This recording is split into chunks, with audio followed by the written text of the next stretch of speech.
Okay. Good morning, everyone. Today we'll be doing simple things, summary. As you can see on the display, my name is Siabonga Tlamini. Um,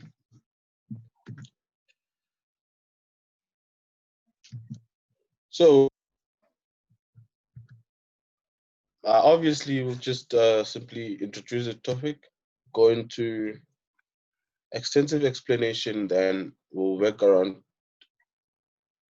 with text so that we can actually see if we've mastered the skill of summarizing. Um, Please indicate if you can't hear me properly and if you're missing something so that I can clarify or repeat. So we'll start by knowing what is a summary and knowing how to summarize. Then we'll um, apply that knowledge. Okay, so now in front of you, there are two pictures. It's a 2-liter Coke and a 330 ml of Coke. Now, I wanted to use this to understand what a summary is or how a summary be. Now, mostly we use articles when we do summaries. So the 2-liter Coke would be the original article. Then the 330 ml would be the summary. Now, what can we take away from this? If you look at the 2-liter, it is much bigger than the 330. That's obvious. But what's similar there is that, so as much as the size has been reduced, when we go to the 330 ml, the taste is still maintained. So they reduced the size, but they kept the taste. That is what we should be doing in a summary. Now you take a piece of writing, be it an article or a passage. When you are asked to summarize, you reduce the size, but you keep the taste. You maintain the taste, just like you see on the display here. It's a 2-liter Coke, it's a 330 ml Coke. But when you taste them, you still get the same taste, regardless of the size. So that's what needs to happen when you summarize. You reduce the size, but you maintain or you keep the taste, which means whatever main idea is contained, whatever message the author is trying to convey to the readers or to the audience must remain, although you have reduced the size of the article. Are still together? Now, um,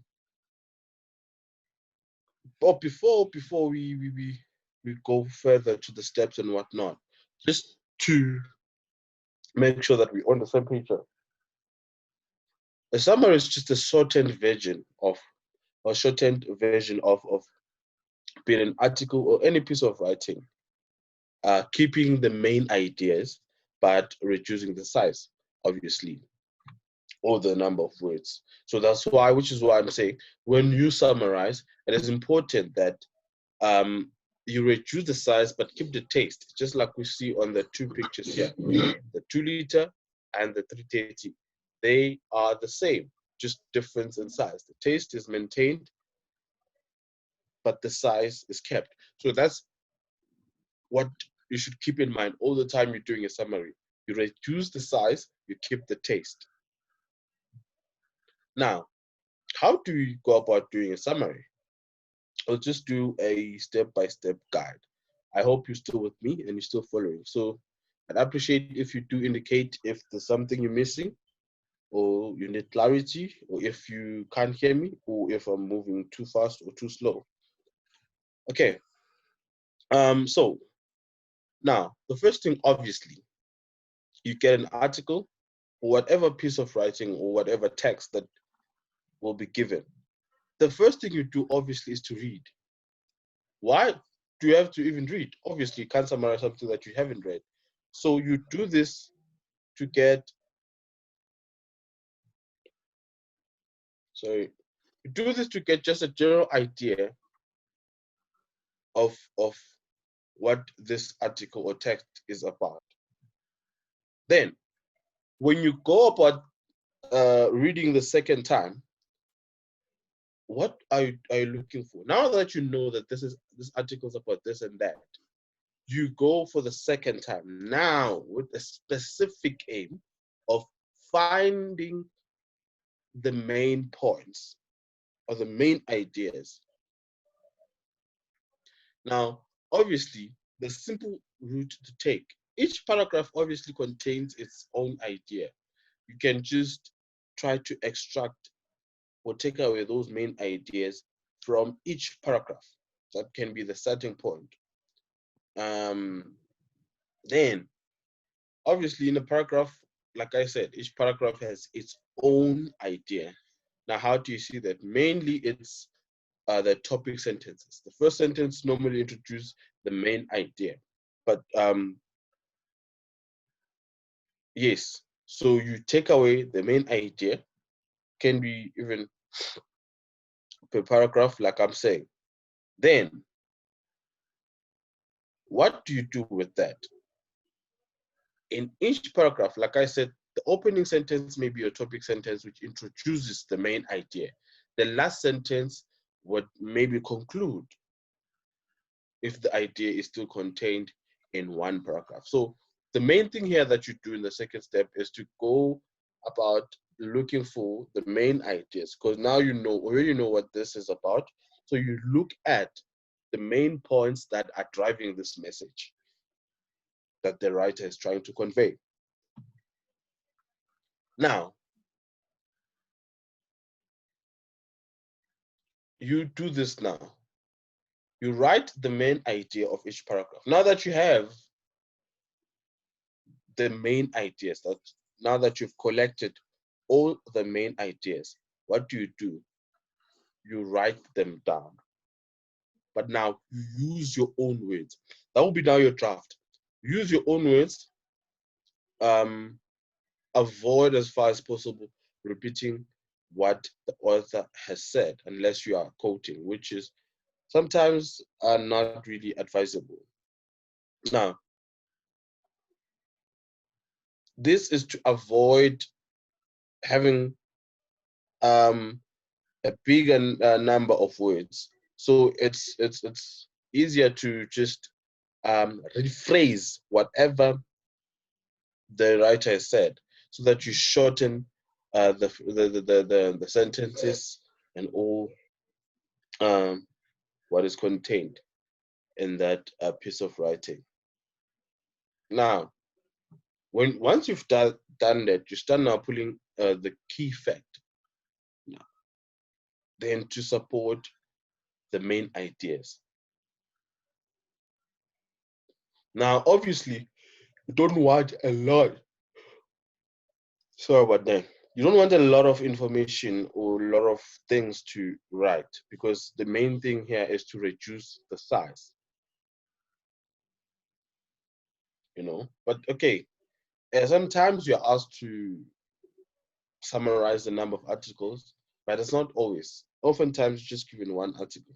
But the main thing is just to look at the main ideas, supporting sentences. Then you are supposed to make sure that you rephrase.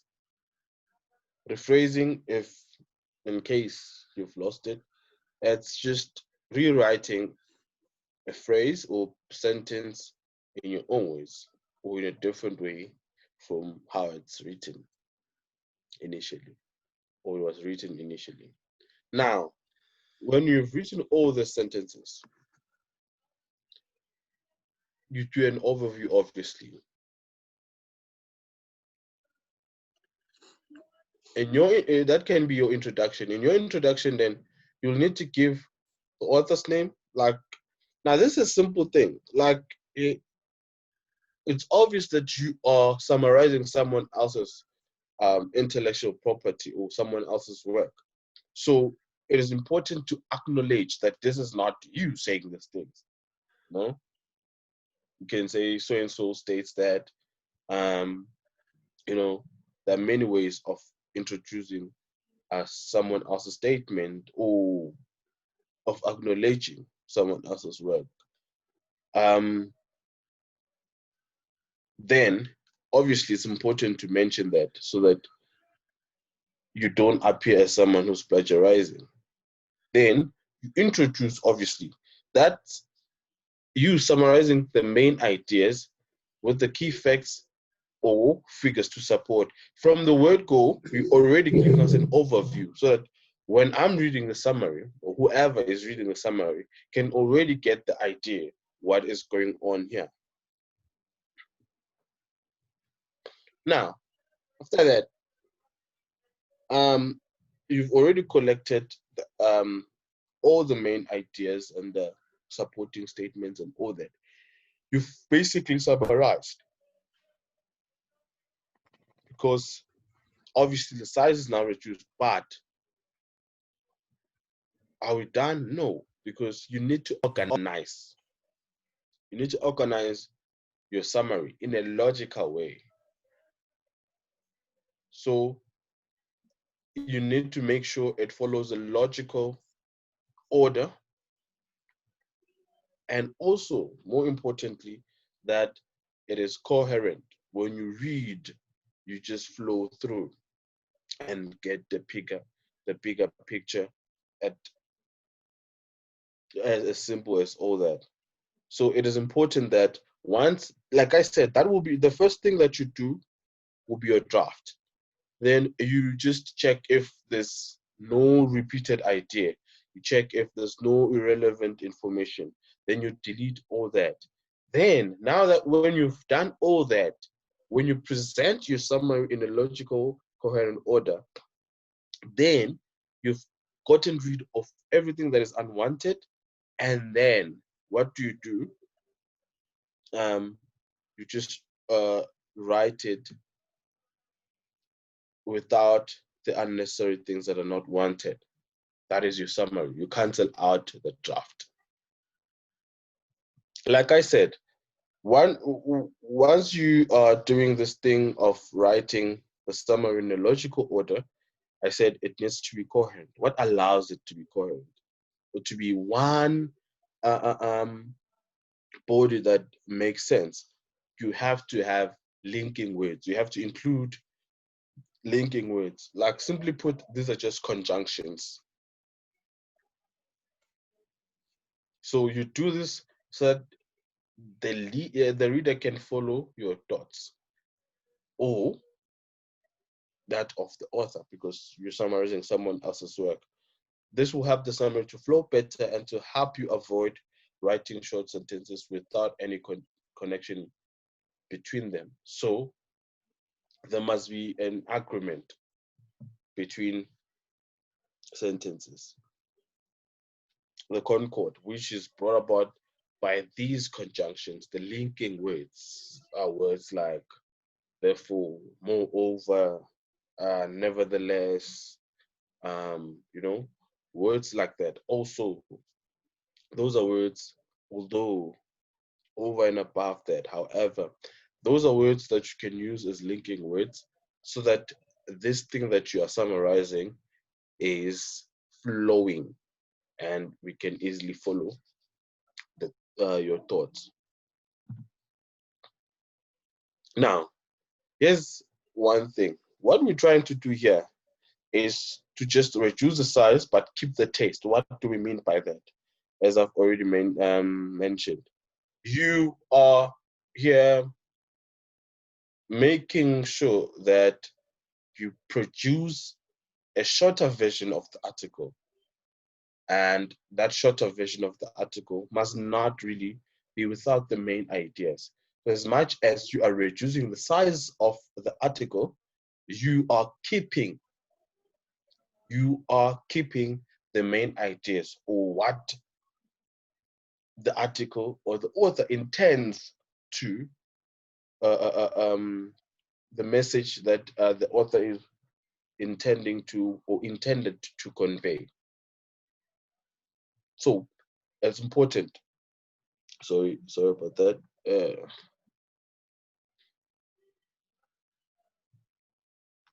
Mhm.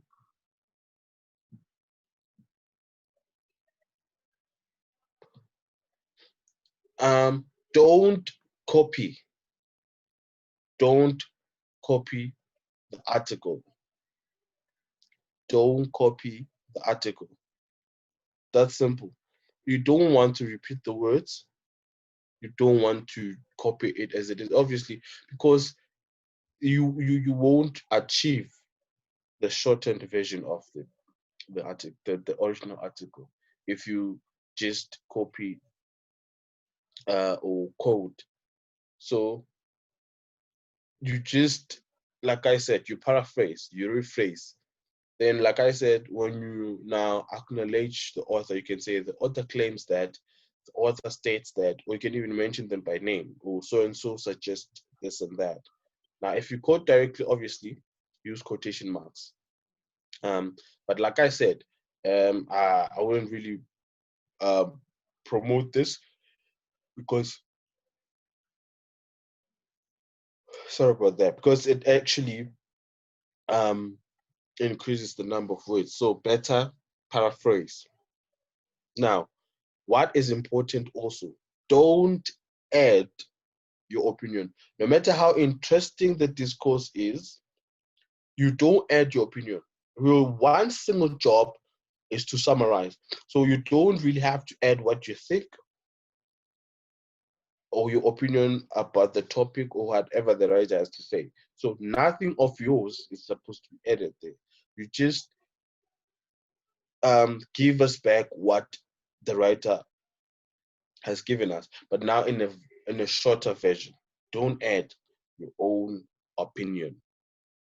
Now, obviously, like I said, it's important to edit what you write. That's why I spoke of the first draft and the final one.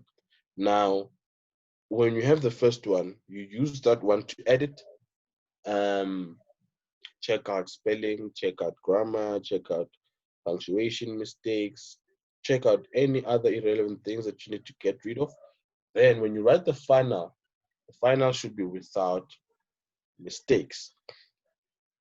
Now, do we have any questions?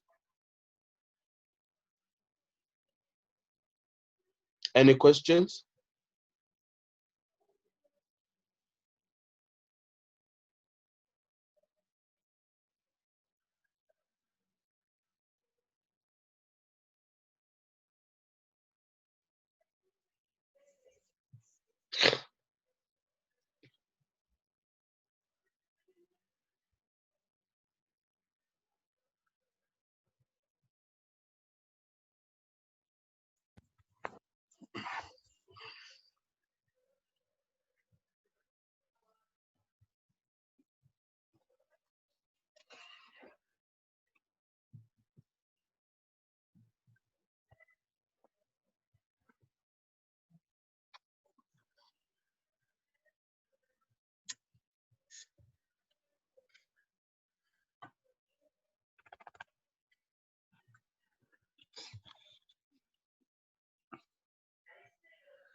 Okay, now I want us to go to certain passage with the purpose of trying to summarize, so we can see if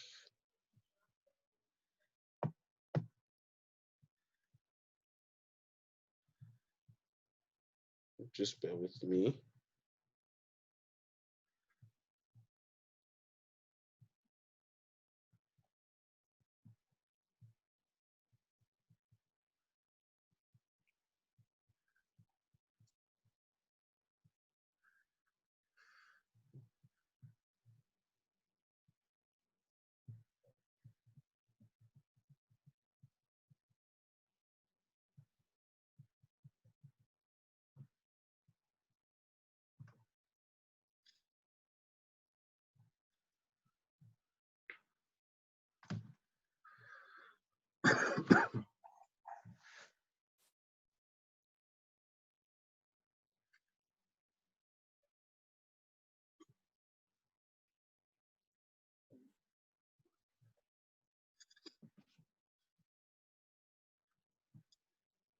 Um,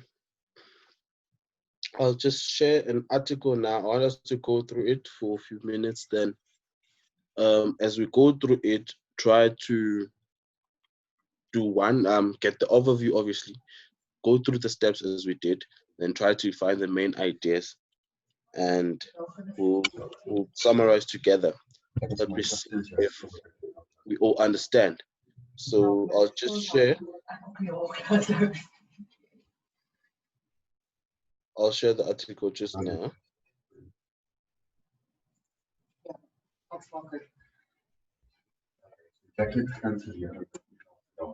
Okay.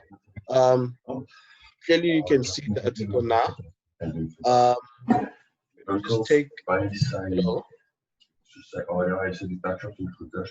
Is anyway ook aflyn van as volgende tyd. So hy sal eers môre kan terug wees. Maar sy het ons uitgediens gereël.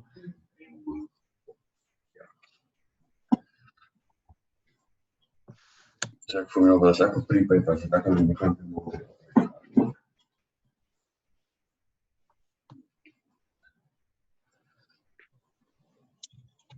Well, by the way, hier is 'n nuwe onderwyser. The details is nêrens.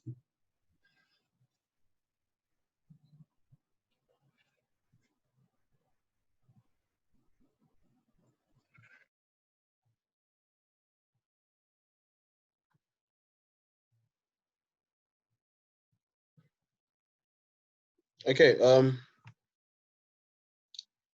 I'm seeing time and it's actually against us. So just go through this article together. So it's an article. The title is "The Truth About Fake News." Historically, people have relied on such traditional media as newspaper, radio, broadcasts, or televised media for global, national, or regional news. However, with the advent of social media platforms, opportunities have been created for unscrupulous people to circulate news that lacks authenticity or credibility. Viewers or readers of these news are then being manipulated into talking about crucial issues of our time, which in turn influences how we react and behave. Fake news can be deliberate, um, manipulated by those with vested interest to shape and frame and control public opinions, with results which results in a problematic action or inaction on existential issues such as climate change or human rights, says Chi Lu, 2009, in Lingua Obscura. Fake news spread like digital via on Facebook, WhatsApp, and in other spaces through circulation by friends, colleagues, and family. And it is dependent on people's relationships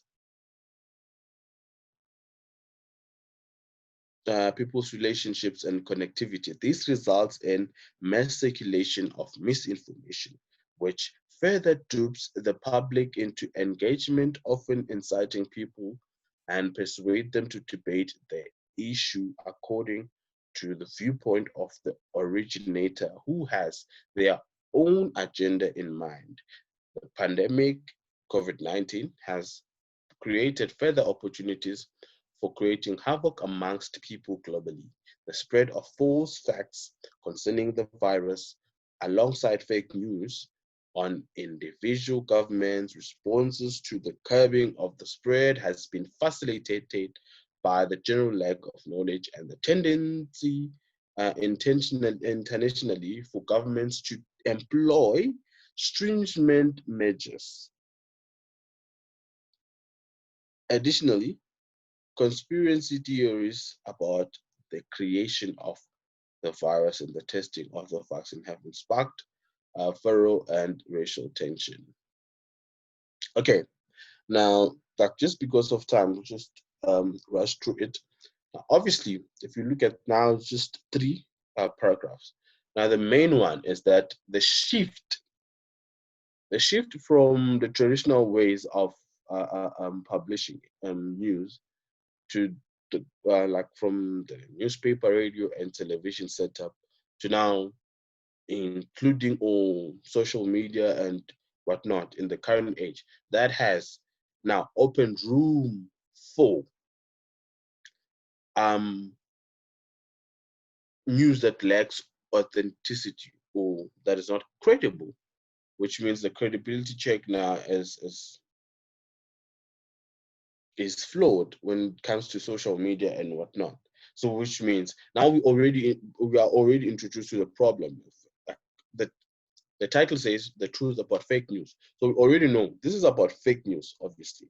Then, what actually gave rise to this fake news is the introduction of social media, because um, there's less credibility of the information or sources who share that information, um, in contrast to the olden ways of actually publishing news.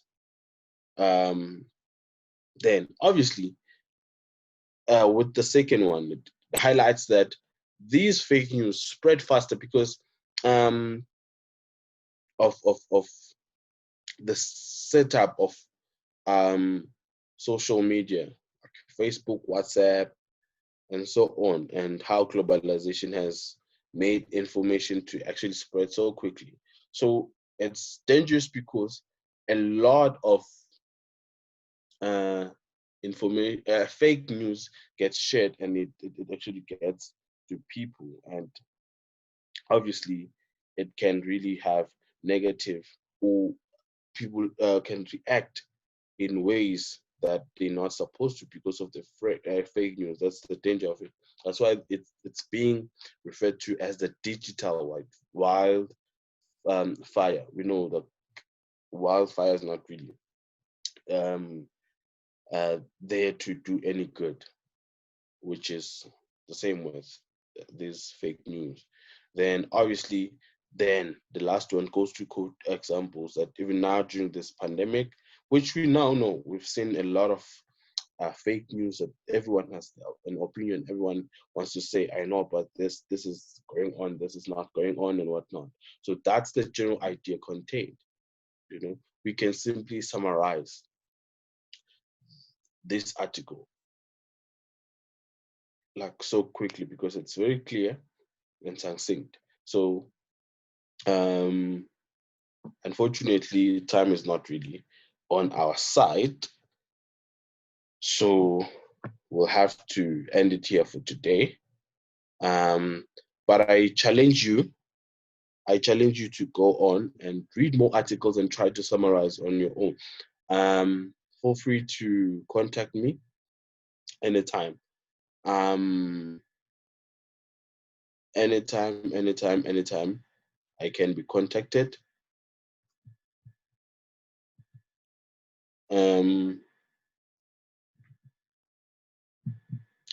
Through my email.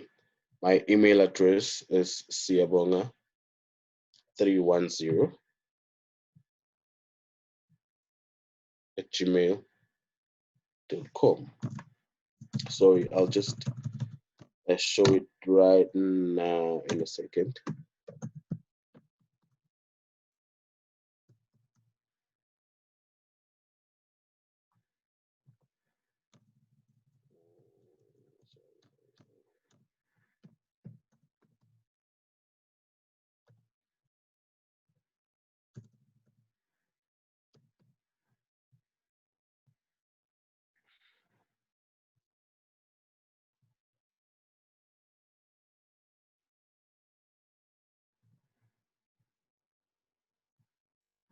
Okay, yes, it's siabonga310@gmail.com.